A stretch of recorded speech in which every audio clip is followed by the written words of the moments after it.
오늘 이 밤에도 그 하나님 말씀이 잘 들리고 또 잘 이해가 되는 이 밤 되어지기 원합니다. 신학적인 용어 가운데 하나님의 선택이라고 하는 용어가 있어요. 하나님의 선택. 그 뜻은 뭐냐? 하나님이 민족이나 개인을 구원하시기 위하여 부르시는 선택이 있다. 그거는 영원전에 하나님께서 하시는 선택이고 하나님의 주권 가운데 하는 선택이기 때문에 우리가 다 알 수가 없어요. 우리가 시비를 걸 수 있는 내용이 아닙니다. 그런 하나님의 어떤 선택이 있다. 그래서 구약 시대 때는 그 하나님의 선택이 어디에 맞춰져 있느냐? 이스라엘 민족이에요. 그러니까 여러분 출애굽기 19장 5절로부터 6절까지 있는 말씀을 읽어보겠습니다. 시작. 세계가 다 내게 속하였나니 너희가 내 말을 잘 듣고 내 언약을 지키면 너희는 모든 민족 중에서 내 소유가 되겠고 너희가 내게 대하여 제사장 나라가 되며 거룩한 백성이 되리라. 너는 이 말을 이스라엘 자손에게 전할지니라. 아멘. 자, 이 말씀은 하나님께서 모세에게 주셨던 말씀이에요. 근데 여기에 보면 이스라엘 민족 너희는 내 소유가 되고 거룩한 백성이 되고 제사장의 나라가 될 것이다. 하나님 왜 이렇게 선택하셨어요? 그 지극히 작은 민족인데 그걸 우리가 이야기할 수 없어요. 그냥 그거는 하나님의 은혜예요. 또 다른 하나는 뭐냐면 구약 성경을 뒤로 읽어 나가다 보면 남은 자 사상이 나옵니다. 남은 자도 왜 어떤 사람은 심판하시고 어떤 사람은 남은 자가 되었나요? 그것도 우리가 뭐라고 이야기할 수가 없어요. 이사야 1장 9절에 있는 말씀 한번 보겠습니다. 시작. 만군의 여호와께서 우리를 위하여 생존자를 조금 남겨두지 아니하셨다면 우리가 소돔 같고 고모라 같았으리로다. 완전히요. 우리가 불신앙하고 불순종했기 때문에 하나님이 제대로 심판을 하셨다면 소돔과 고모라처럼 살아남을 수 있는 사람이 없었다는 거예요. 그런데 하나님의 은혜로 그 중에서 또 남은 자가 있었다는 말씀이죠. 이사야 37장 32절의 말씀을 보겠습니다. 이는 남은 자가 예루살렘에서 나오며 피하는 자가 시온산에서 나올 것입니다. 만군의 여호와의 열심히 이를 이루시리라 그랬어요. 저 말씀도 마찬가지라고 생각합니다. 그 하나님의 심판 때문에 이스라엘 백성들이 다 멸망당해도 시원치 않아요. 그런데 하나님은 특별히 다른 민족은 완전히 멸망시키고 그렇지만 당신의 백성들은 꼭 그 가운데서도 심판 중에서도 남겨진 사람을 두셨나니 할렐루야. 왜 그랬는지 우리는 모른다는 거예요. 같은 민족인데 어떤 사람들은 심판을 받고 어떤 사람은 남은 자가 되었습니다. 우리가 성경을 읽어보면 그 남은 자가 구원을 얻을 만한 아주 특별하고 그런 믿음이 있었기 때문에 하나님이 그들만 달랑 남겨놓으신 것이 아니에요. 그들도 별반 다를 바가 없었어요. 그런데도 이 사람들은 이제 심판하고 또 다른 사람들은 남겨두시고 그런 하나님의 선택에 대하여 우리는 알 수가 없다. 하지만 그것은 남겨진 것만 해도 하나님의 은혜다. 이걸 여러분 믿으시기를 바랍니다. 여러분 신약 성경에 보면 그 대상이 누구냐면 개인이에요. 개인. 어떤 사람이 하나님의 선택을 받느냐? 그건 개인인데 요한복음 1장 12절로부터 13절에 있는 말씀 보겠습니다. 너무나 유명한 말씀이죠. 시작. 영접하는 자 곧 그 이름을 믿는 자들에게는 하나님의 자녀가 되는 권세를 주셨으니 이는 혈통으로나 육정으로나 사람의 뜻으로 나지 아니하고 오직 하나님께로부터 난 자들이니라 그랬어요. 그래서 신약 시대 때는 주님이 오시고 난 다음에는 어떤 사람이 하나님께 선택받은 사람이냐? 그거는 예수 그리스도를 영접하고 그 예수 그리스도를 믿는 사람. 이제 더 이상 혈통이나 육종으로 난 사람들이 아니라는 거예요. 하나님께로부터 난 사람들, 거듭난 사람들, 중생한 사람들, 그런 사람들이 하나님께로부터 선택을 받은 사람들이라. 남녀노소 빈부귀천 상관이 없어요.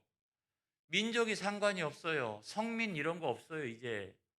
그래서 어떤 사람이든지 어떤 처지나 환경에 있든지 간에 그 사람이 예수님을 나의 구주로 영접하고 그 예수님을 늘 믿으며 하나님의 자녀로 살아가는 이런 사람들이 오늘 세상에서 하나님께로부터 선택받은 사람들이라는 거예요. 저와 여러분은 이유를 알 수 없지만 하나님께로부터 선택받은 사람인 줄로 믿습니다. 근데 야곱의 경우도 마찬가지죠. 하나님이 야곱 한 사람을 선택하셨어요. 그리고 거기에서 12명의 아들이 나옵니다.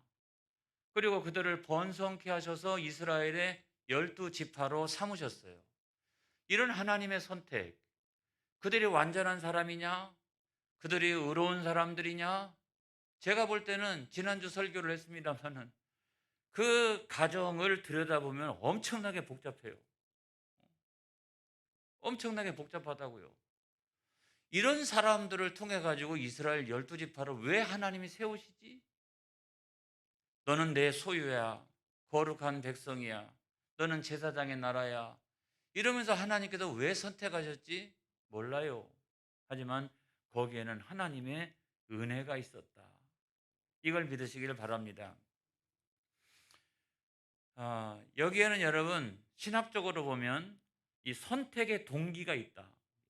하나님이 왜 선택하셨을까? 그거는 도덕적인 수준이 높거나 윤리적인 의의가 있어서 선택한 게 결코 아니라고 하는 사실을 믿으시기 바랍니다. 거기에는 알 수 없지만 하나님의 특별하신 사랑이 있었다는 거예요. 하나님이 세상을 향한 보편적인 사랑도 있지만 우리 한 사람 한 사람을 택하여 당신의 자녀로 삼아주신 것은 나 한 사람을 향하신 하나님의 특별하신 그 사랑이 있다. 그 동기만이 우리가 유일하게 설명할 수 있는 거예요. 근데 왜 하나님은 나를 그런 사람으로 특별하게 선택하셨을까? 이 선택의 목적이 있다, 목적이. 그 목적은 뭐냐? 성경 전체를 우리가 훑어보게 되면 그 목적은 다른 게 아니라 분리다, 분리. 구별이다. 그러니까 세상에 수많은 민족들이 있지만 너 민족은 말이야 특별히 하나님께 영광 올려드리며 하나님 살아계심을 세상 가운데 나타내며 그렇게 살아가는 백성들이 되거라는 거예요. 이 수많은 70억이나 되는 사람들 가운데 나 한 사람을 하나님께서 선택하신 이유는 뭐냐면 하나님이 나를 통해서 영광 받으시기 원하십니다. 하나님이 나를 통해서 영광 받으시기 원하세요. 그리고 하나님께서 정말 살아계시며 만유를 통치하시고 수많은 인간들, 자기 백성들을 구원하시는 하나님이시라는 사실을 나를 통해서 나타내기를 원하십니다. 할렐루야. 그래서 여러분 우리가 세상에 수많은 사람이 있고 수많은 민족이 있지만은 우리는 특별한 인생의 목적이 있어요. 특별한 신앙생활의 목적이 있어요. 그건 다른 것이 아니라 어떻게 하면 하나님 앞에 영광을 올려드릴까? 언행도 조심해야 합니다, 여러분. 어떻게 하면 하나님 앞에 영광을 올려드릴까? 수많은 사람들 가운데 하나님의 영광을 가리는 게 아니라 어떻게 하면 하나님 여전히 살아계시며 만유를 통치하시고 자기 백성을 부르시는 그와 같은 사랑의 하나님이시라는 사실을 드러내고 나타내는 그런 인생을 살아갈 수가 있을까? 여러분 그것이 우리 인생의 목적이 되어지기를 주의 이름으로 축원합니다. 그렇기 때문에 여러분 아브라함이 자기 아들 이삭을 장가 보내기 위해서 엘리에셀을 그 하란으로 보내는 밧단 아람으로 보내는 장면이 나옵니다. 아니 왜 굳이 그냥 여기서 이렇게 아내 만나게 하지? 그렇게 하실까? 여러분 여기에는 이유가 있어요. 이삭이 자기 아들 도망칠 때 붙들어 놓고서 당부하는 중요한 내용이 뭡니까? 너는 절대로 말이야 가나안 족속에서 아내를 구하지 말고 바단 아람 외삼촌 라반의 집에 가가지고 그의 딸들로 말미암아 아내를 구하라. 이걸 아주 신신당부합니다. 지금 내가 살고 있는 땅은 여기예요. 여기. 너는 이 세상 여기에 지금 가나안 족속들 살고 있는 이 사람들처럼 그렇게 살아가면 안 돼. 너는 아내를 구할 때도 어떻게 해요? 저 멀리서 구별된 사람들이 살고 있는 그 땅에 가서 거기 있는 사람의 자녀로 아내를 맞이하라는 거예요. 내가 살고 있는 곳은 여긴데 너는 여기서만 살아가면 안 돼. 너는 분리되고 구별된 삶이 있어야 돼. 할렐루야.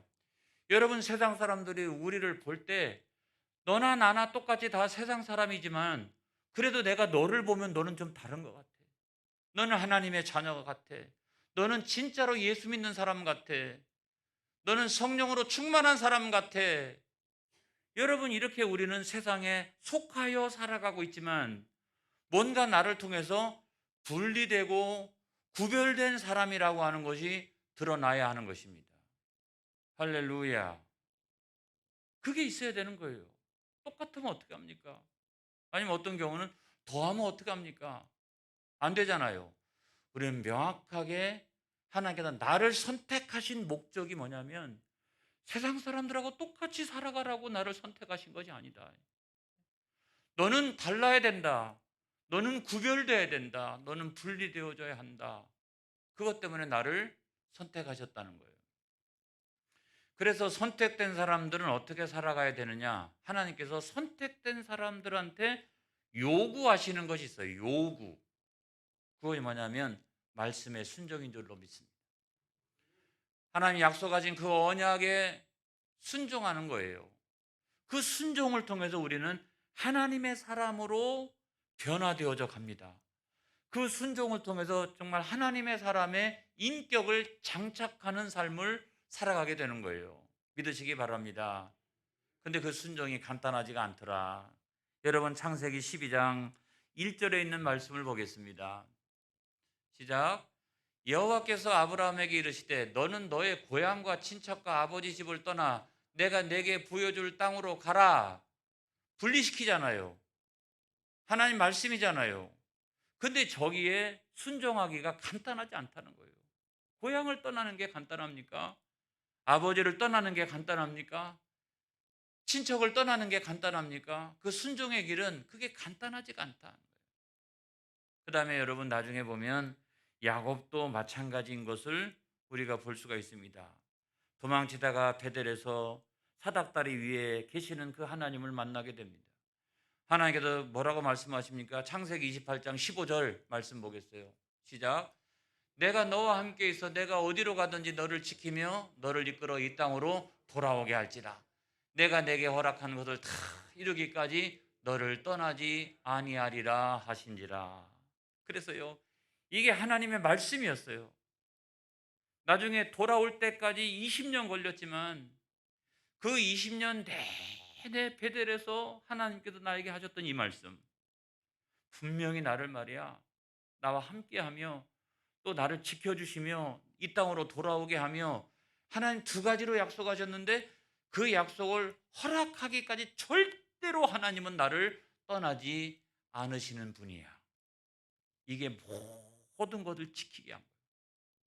흐트러지지 않게 한 거예요. 여러분, 이걸 믿으시기를 주의 이름으로 축원합니다. 그래서 이 말씀을 듣고서 뭐라고 그러냐면 창세기 28장 20절로부터 22절에 보면 야곱이 이렇게 말합니다. 시작. 야곱이 서원하여 이르되 하나님이 나와 함께 계셔서 내가 가는 이 길에서 나를 지키시고 먹을 떡과 입을 옷을 주시어 내가 평안히 아버지 집으로 돌아가게 하시오면 여호와께서 나의 하나님이 되실 것이요 내가 기둥으로 세운 이 돌이 하나님의 집이 될 것이요 하나님께서 내게 주신 모든 것에서 10분의 1을 내가 반드시 하나님께 드리겠나이다 하였더라 그랬어요. 자, 하나님께서 약속의 말씀을 주셨어요. 그런데 야곱이 서원하였다 그랬어요. 서원. 서원이라고 하는 말은 어떤 거냐면 내가 하나님께 약속하여 드리는 거예요. 입술로 하는 다른 표현으로 얘기하면 입술로 바치는 헌신이 서원이라고 말합니다. 그러니까 하나님 말씀하셨어요. 내가 이렇게 하겠다. 그랬더니 약속하는 거예요. 내가 그런 삶을 살아가겠나이다. 내가 그 약속을 믿고 순종하며 살아가겠나이다. 그런 다짐이 있었기 때문에 20년 동안 이 야곱은 점점점 변화되는 인생을 살아가기 시작을 했다는 것입니다. 자, 우리가 두 번째로 생각해 볼 수 있는 건 뭐냐면, 하나님께 선택받은 사람은 그러면 금방 변하느냐? 그렇지 않습니다. 금방 인격이 달라지느냐? 그렇지 않습니다. 우리가 여러분 야곱의 경우를 한번 생각을 해보면, 자, 나중에 이제 그 요셉을 낳았습니다. 11번째 아들. 요셉을 낳고 난 다음에 이제는 본향으로 돌아가야 되겠다라고 생각해서 외삼촌 라반한테, 나는 이제 그 요셉도 낳고 자녀들도 많이 생겼고 하니까 나는 이제 본향으로 돌아가겠습니다. 여러분 그렇게 이야기를 하고 있어요. 근데 이 14년 만이죠. 14년. 이때 14년 만이에요. 처음으로 이 요구를 했을 때가. 근데 여기까지 이 14년의 시간을 생각해보면 굉장히 아름다운 러브 스토리가 생각이 납니다. 안 그래요? 한 여인을 얻기 위하여 7년을 또 무보수로 공짜로 일해주고, 그 여인이 안 돌아왔기 때문에 또 그 여인을 구하기 위해서 7년 동안 또다시 일해가지고 한 여인을 얻기 위해서 무려 14년 동안 무보수로 공짜로 일했다는 거예요. 그렇게 헌신했다는 거예요. 아름다운 이야기 아닙니까? 멋있는 이야기 아닙니까? 그래가지고 덤으로 레아도 얻고 실바도 얻고 그다음에 뭐 비라도 얻고 아무튼 그렇게 했는데, 결국 목적은 나이를 얻기 위해서 14년 동안 사랑하는 여인을 얻기 위해서 그만큼 무보수로 일을 했다는 거예요. 굉장히 아름다운 이야기인데, 그럼에도 불구하고 나반이 떠나가는 것을 허락하지 않았을 때 안색이 달라집니다. 안색이 확 달라져요. 달라져 가지고 창세기 30장 30절에 있는 말씀 보겠어요? 자, 시작. 내가 오기 전에는 외삼촌의 소유가 적더니 번성하여 때를 이루었으니 내 발이 이르는 곳마다 여호와께서 외삼촌에게 복을 주셨나이다. 그러나 나는 언제나 내 집을 세우리이까. 할렐루야. 내가 여기 딱 올 때는 당신은 별거 아니었다는 거예요. 응? 뭐 엄청나게 가난하거나 말이죠. 그런 건 아니라 할지라도 당신은 별거 아니었다는 거예요. 근데 내가 와서 하나님이 나를 형통케 하셔서 하나님이 당신을 복 주셔가지고 지금 이렇게 거부가 되게 하셨다는 거예요. 여러분, 우리가 간혹 신앙의 간증을 들을 때마다 좀 비슷한 내용들이 많이 있어요. 목사님이요, 저는 어느 집에 가가지고 열심히 일하면 그 집이 잘 되고요. 내가 이렇게 직장 생활해가지고 어느 직장에 들어가면 그 직장이 잘 되고요. 내가 어떤 상사 밑에 들어가서 일을 하게 되면 그 상사가 막 승진하고 잘 되고요. 이런 경우를 저는 많이 경험합니다. 이런 간증을 들을 때가 많이 있어요. 저는 지금까지 목회하면서 그런 간증을 많이 들어왔어요. 여러분, 그런 인생이 되어지기 바랍니다.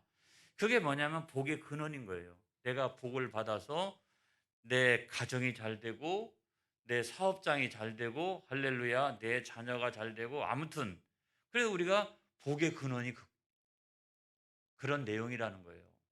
이걸 믿으시기 바랍니다. 그래서 당신은 그래가지고 잘 됐는데 나는 뭐다? 나는 빈털털이다. 나는 하나도 없다. 그러니까 이 야곱이라고 하는 사람이 그냥 이렇게 착한 사람은 아니에요. 다 했잖아요. 그걸 참고 있으면서도 계산은 다 하고 있는 거예요. 그러니까 당신은 나 때문에 엄청나게 부자가 되고 14년 동안 단순히 내가 이 사랑 때문에만 그 이 14년 동안 무보수로 일을 했지만 그래도 속으로는 계산을 다 하고 있었던 거예요. 그래서 당신은 나 때문에 부자가 된 거라고. 더 앞거는 뭐냐면 20년 때 되었을 때 나중에 이제 소유를 다 데리고 고향으로 돌아갈 때가 있었어요. 그때 막 라반이 쫓아옵니다. 쫓아와요. 그때 뭐 쫓아온 이유가 뭐 더 붙들어 놓고서 더 부자가 되고 싶어 하는 욕구, 이런 것도 하나 있고, 또 다른 하나는 드라빔이었습니다. 드라빔. 이 드라빔을 찾기 위해서 끝까지 끝까지 쫓아왔던 거예요. 7일 길을 쫓아왔습니다. 근데 그때에 드라빔을 찾다가 발견하지 못했을 때 야곱이 외삼촌 라반을 책망하는 장면이 나옵니다. 저는 그게 압권이라고 생각해요. 야곱이 어떤 사람인지를 제대로 보여주고 있는 장면이라고 생각합니다. 내가요, 외삼촌, 외삼촌의 그 암양, 암염소, 내가 낙태시키는 거 봤습니까? 최선을 다해고 한 마리라도 더 이렇게 나오도록 그렇게 했고, 그 다음에 암놈과 순놈은 이와 같이 숫자가 이제 비율이 맞아야 되는데 그 양이나 염소가 너무 많으면 안 되니까 그 중에도 잡아먹을 때도 있잖아요. 그래 나는 잡아먹지도 않았다고. 그리고 심지어는 내가 양떼나 염소떼를 지키다가 도둑놈이 와가지고 훔쳐가는 경우도 있었고, 그 다음에 뭐 짐승들이 와가지고 막 그냥 핥히고 상처내는 경우도 있었고, 그럴 때마다 내가 다 물어냈다고. 내가 여러분 뭐 양을 치다 보면, 염소를 치다 보면 이런저런 일 생길 수 있잖아요. 그런데도 그 모든 경우에도 나는 다 그거를 내가 물어냈다. 그런데도 불구하고 외삼촌은 그 6년의 기간 동안에 10번이나 품삯을 속였다는 거예요. 근데 여러분, 야곱이라고 하는 사람이 그거 참을 사람이에요? 그거 다 기억하고 있잖아요. 그거 참을 사람이냐고요. 굉장히 영리하고 영악한 사람이잖아요. 그런데도 불구하고 이 대목에 와서 맨 마지막 순간에 14년째 되었을 때 한마디 하고, 또 20년째 되었을 때 한마디 하고 있는 그 야곱의 모습을 보면, 뭐 원래 그 야곱이 이런 사람인가? 이런 생각이 들어요. 야, 14년 지나면서, 20년 지나면서 이 야곱이 굉장히 달라졌구나. 여러분, 착한 사람, 순한 사람 계속 공격하면 안 됩니다. 여러분, 한번 화나면 엄청납니다. 그래서 아무튼 그 야곱이 원래 그가 가졌던 성격이 무엇이었는가 하는 것을 14년째, 20년째 한번 보여줬지만, 그래도 이 기간 동안에 엄청나게 인내하고 절제하는 사람으로 변화되었구나 하는 것을 우리가 알게 되죠. 그런데 외삼촌 라반은 어떻습니까? 엘리에셀을 맞이했을 때의 라반이 기억이 나요. 그다음에 두 번째로 야곱이 그 방문했을 때 라반이 보였던 모습이 기억이 나요. 덕스럽고 잘 그 외부에서 온 사람들을 잘 맞이하고 이런 사람으로 기억이 되어지는데, 14년이 지나고 20년이 지나서 라반은 어떤 사람으로 달라졌느냐? 여러분, 이 품삯을 10번이나 속였다라고 하는 그 이야기를 통해서 이 사람이 무지무지하게 악랄한 사람으로 달라져 있구나 하는 것을 알게 됩니다. 자, 그러면 세 번째로 무엇이 두 사람을 이와 같이 달라지게 했을까? 어떻게 보면 라반과 야곱은요, 성정도 비슷하고 남 속이는 것도 거의 비슷하고, 아무튼 그냥 아주 경쟁할 만한 이런 사람인데, 무엇이 두 사람의 운명을 달라지게 하고 무엇이 두 사람을 변화시켰을까?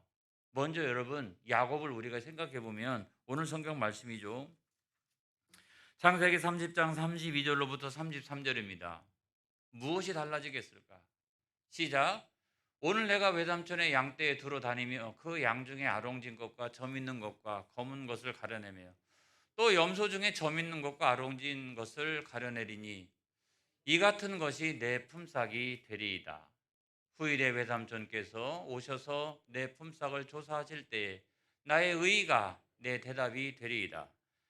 내게 혹시 염소 중 아롱지지 아니한 것이나 점 있는 것이나 양 중에 검지 아니한 것이 있거든 다 도둑질한 것으로 인정하소서. 할렐루야. 자, 라반은 야곱을 잡고 싶었어요. 그러니까 품삯을 네 마음대로 정해라. 그래가지고 야곱이 이제 제안을 했는데, 그 제안은 말도 안 되는 제안이었어요. 불가능한 제안이었어요. 그런 제안을 했는데, 여러분 성경을 자세히 보세요. 양 중에는, 자, 오늘 당장 양 중에는 아롱진 것이나 점 있는 것이나 또 검은 것이나, 또는 염소 중에는 염소 중에는 어떤 거예요? 아롱진 것이나 점 있는 것이나. 그렇죠. 이런 것들을 먼저 구분해 내라는 거죠. 가려내라는 거예요. 가려내서 이쪽에다 두고, 그러면 흰색 양과 염소만 이쪽에 두고 이거를 야곱이 관리하기 시작합니다. 그랬더니 라반, 이 영리한 사람이 보통 사람 아니죠. 아들들을 시켜 가지고 이 별종들은 멀리 3일 길에다 갖다 놓습니다.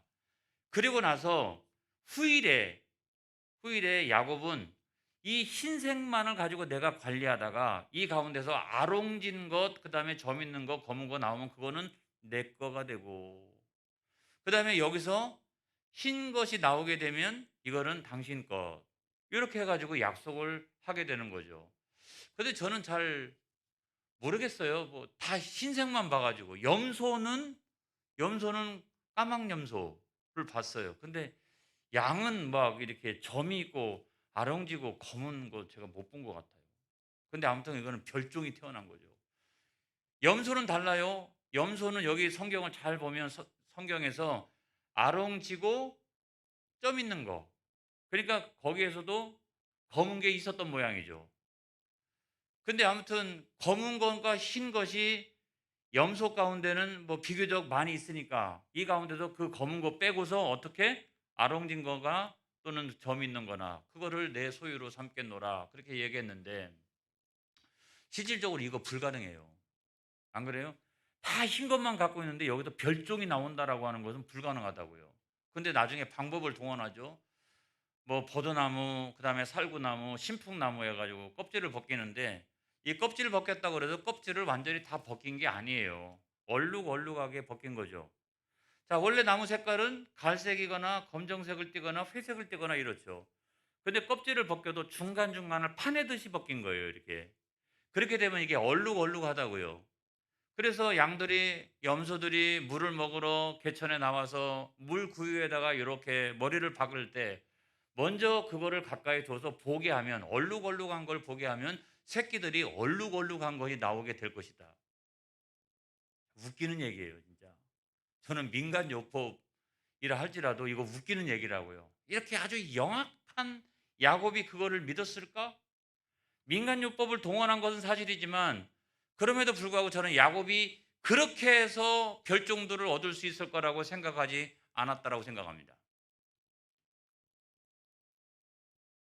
하나님을 믿는 거죠. 내가 내게 허락한 것을 다 이루기까지 내가 너를 떠나지 아니하리라. 두 번째 두 번째 약속이 뭡니까?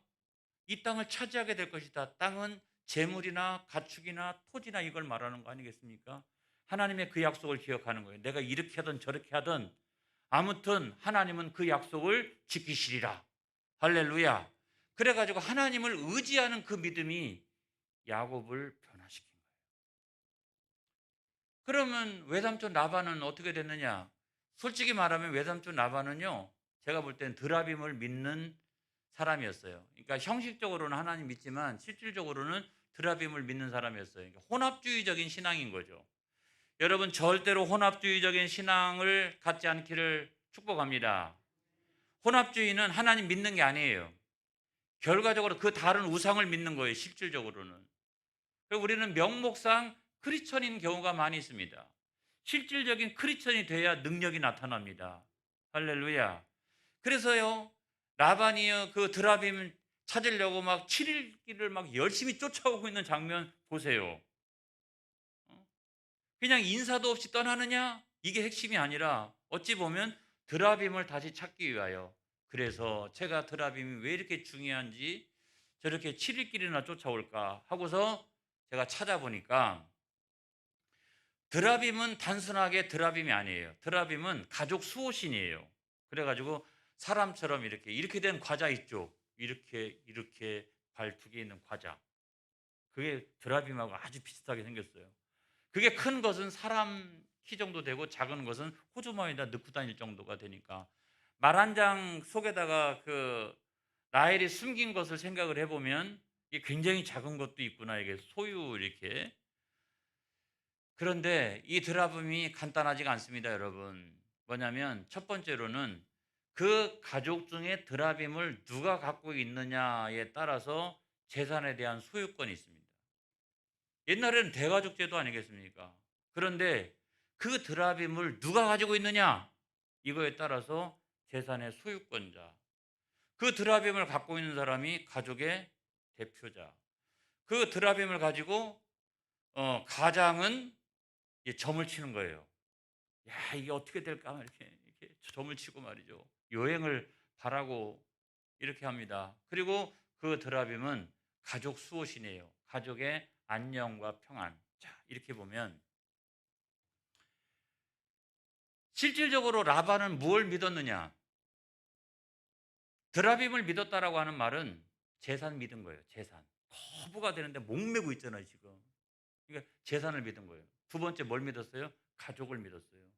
세 번째로는 점을 치면서 요행을 바라고 있어요. 하나님 앞에 기도해야지. 오히려 점치고 말이죠. 그 다음에 세 번째로는 신앙생활의 목적과 인생의 목적이 뭐냐? 하나님 앞에 어떻게 하면 영광을 올려드릴 거냐? 하나님 살아계시면 어떻게 하면 세상 가운데 나타내는 그런 간증자로 살아나갈 거냐? 이게 우리의 인생의 목적이라면 이 라반은 드라빔을 통해서 그 목적이 뭐냐면 가족의 안정과 평안이 전부였어요. 하나님 믿는 거예요? 아니잖아요.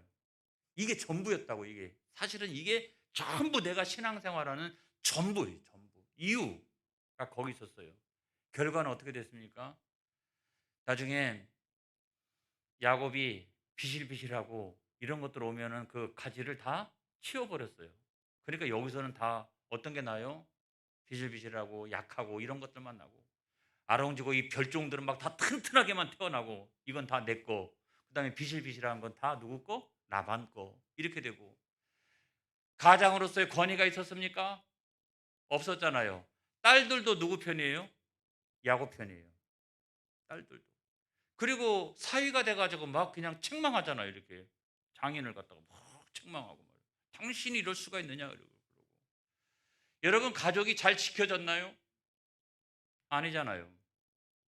드라빔을 그렇게 숭상해가지고 그 목적을 다 이루지도 못했어요.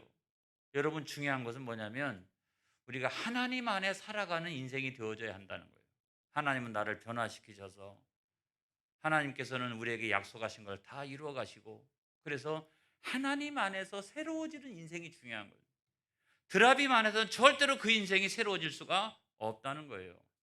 그래서 신앙생활 할 때 드라빔 섬기듯이 신앙생활 하지 않기를 바랍니다. 하나님 나를 선택하신 선택의 이유와 그 목적이 있다는 사실을 여러분 기억하시고 하나님 안에서 새로워지는 그런 인생 되어지기를 축복합니다. 할렐루야. 기도하겠습니다.